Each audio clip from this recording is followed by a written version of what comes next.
பாட்டாளி மக்கள் கட்சி ஆரம்பித்ததனுடைய நோக்கமே இது பிற்படுத்தப்பட்ட மக்களை ஒன்றிணைக்கக்கூடிய ஒரு இயக்கமாக இருக்கணும். எப்படி நீதி கட்சி வந்து பார்ப்பனருக்கு அல்லாத ஒரு எல்லாரையும் ஒன்றிணைக்கணும்னு ஆரம்பித்தாங்களோ அதே மாதிரி ராமதாஸ் அவர்கள் வந்து பிற்படுத்தப்பட்ட மக்கள் பிஎன்சி எஸ்சி இந்த 2 கம்யூனிட்டியும் ஒன்றாக்கி அவர்களுக்கான ஒரு இயக்கமாக இருக்கணும்னு தான் ஆரம்பிக்கிறார்.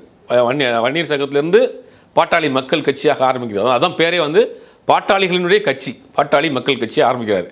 அந்த கட்சிக்கு வந்து தலைவராக தீரன், பேராசிரியர் தீரன் இருக்கிறாரு. அவர் வந்து நிறுவன தலைவராக ராமதாஸ் இருக்கிறாரு. ஒவ்வொரு சமூகத்தையும் போகிறார், ஒவ்வொருத்தரையும் போகிறார். அப்போ அந்த கட்சியினுடைய பொருளாளராக இவர் போகிறார். பசுபதி பாண்டியன் பாட்டாளி மக்கள் கட்சியினுடைய பொருளாளராக இருந்தார். கட்சியினுடைய முதல் பொருளாளராக இருந்தார். கட்சியினுடைய இளைஞரணி தலைவராக KM ஷரீஃப் இருந்தார்.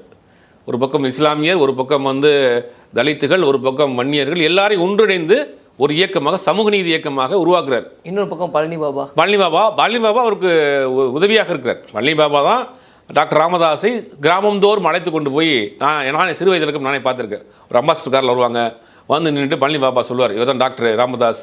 அப்போ அந்த சின்னத்துக்கு யானை சின்னத்தில் இருக்காரு, நம்ம எல்லாம் இவருக்கு சப்போர்ட் பண்ணணும், நம்ம எல்லாரும் சேர்ந்து ஒற்றுமையாக இருக்கணும் அப்படின்னு நிறையா பொதுக்கூட்டங்களில் விடிய கூட்டம் நடக்கும். அப்படி பல கூட்டங்களில் பழனி பாபா அழைத்து கொண்டு போய்